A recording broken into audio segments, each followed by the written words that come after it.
With an entirely new week in Destiny 2 and an entirely new patch update for the game, we've of course got a whole new stack of problems as well. What's going on, Guardians? My name is the Black Link, and in a hilarious turn of events in the world of Destiny 2, we have got some stuff to talk about. First things first, a grand larceny has taken place, a major crime. Bungie has robbed the entire fan base.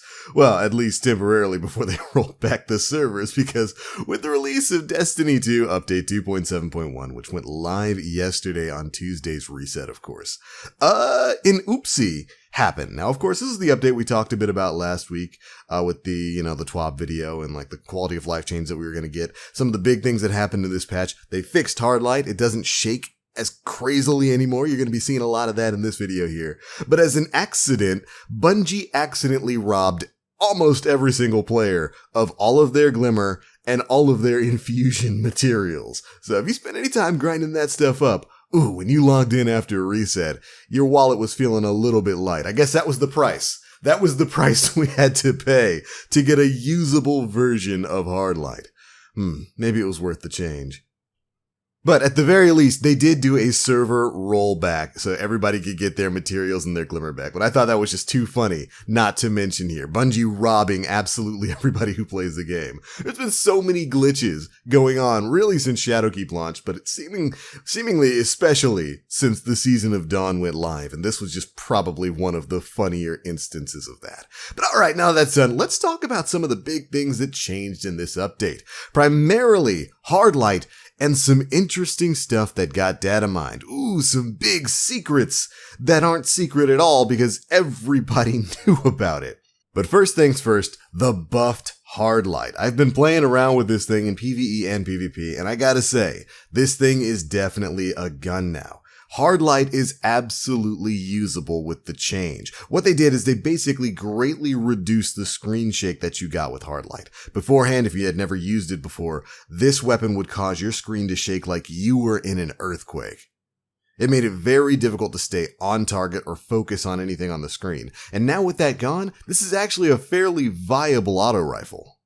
Especially once you get your hands on the catalyst for it, which thankfully, once you get it to drop, finishing that catalyst is fairly easy. You just have to go to a place and kill some enemies, so, find a spot where you can take some enemies out in a quick fashion. 2 runs of the Whisper mission should have you done in that. But once you've got that catalyst maxed out, this thing gets maximum stability, and with an aim assist stat of 100 plus 100 stability, it's a little bit nutty. This is a very easy weapon to control.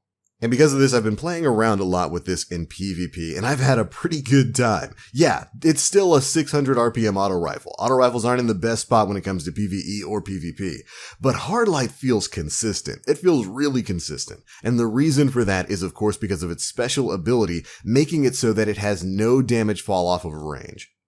Hardlight deals the exact same damage at 1 meter that it does at 300 meters. There's no damage fall off on this gun, which makes it feel like a really consistent weapon in PvP. When you're sitting here outranging Ace of Spades with an auto rifle, it feels pretty good. You'll still, of course, have to work to keep yourself on target at crazy ranges, but you can get some surprisingly consistent kills off of this thing. It's a lot of fun. I definitely recommend that you go and check it out. And of course, the gun has always had decent utility in PvE. In in-game content with stuff like match game, where you gotta be matching shields and stuff, Hardlight is fantastic because of its special trait that allows it to swap between the 3 elements by holding the reload button. You can swap it from a void weapon to an arc weapon, from an arc weapon to a solar weapon, from a solar weapon back to a void weapon to match your needs. It's fantastic there, and of course, not having any damage fall off makes it even better. Go give Hardlight a try. It's not bad now. But let's talk a bit about some of the news that dropped, because of course, with Update 2.7.1, we got some new stuff, some new data in the game, and whenever new data is added to the PC version of the game, that data is mined immediately. And we've got some really interesting things coming in the future. First things first, Twitch Prime rewards are coming to Destiny 2. That's right, you're going to be able to earn some Eververse exclusive rewards by utilizing the power of Twitch Prime, which of course goes with an Amazon Prime account. Now, I first saw this on JP Deathblade's Twitter. where he posted this. Here are all the Twitch Prime loot items for Destiny 2. The first 4 items will be the first offering. After that, each grouping of 4 will follow once a month for 6 full months total. You'll pick them up from Amanda Holiday. So Amanda Holiday is going to be our new Twitch Prime vendor, which is cool because Amanda kind of doesn't have much to do after you've picked up the original storyline quest from her. But alright, let's take a look at the items we'll be getting themselves. Now these of course are all Eververse items. It's stuff that we've already seen access to before, but if you missed out on them in previous seasons, you're going to have a chance to earn them utilizing your Twitch Prime sub. This is going to include exotics themselves, as well as ornaments, ships, and all that kind of stuff. But you can see all of it right here, starting with the Suros regime. So if you're missing stuff like that, the Kudaman ornament for it, the Prometheus lens or the Eye of Osiris, the Praxic Finery exotic sparrow, you'll have a chance to earn that with Twitch Prime subs. I know me, personally, I'm really psyched about the Burnout Sparrow being a part of this. I do have Twitch Prime, so I'm going to be utilizing that to get my hands back on the Ghost Rider Sparrow. I had it on console. I never had a chance to get it on PC, so I've been missing out on that one. Anyways, these Twitch Prime drops actually started today, January 29th, 2020 for PC, Xbox One, PS4, and the Google Stadia, with more coming over the next 6 months. So if you've got Twitch Prime, head over to that website and start redeeming your rewards today. Definitely pretty cool. Cannot wait for that Burnout Sparrow to be a thing. But alright, that's not the only thing that's been mined from the game. We also got an upcoming look at some new story missions, the potential name for the next season of content, and some stuff that'll be coming out next month with the Crimson Days Valentine's event. We of course get to see some of the sparrows that'll be dropping alongside that event, as well as a few of the bounties that are going to be coming as well. But as a part of this data mine, we learned the name of a new story mission that might be tied in with the Imprian Foundation event that's going to be going on later in this season. And in addition, the name of this story might just be in correlation with the name of the incoming season of content.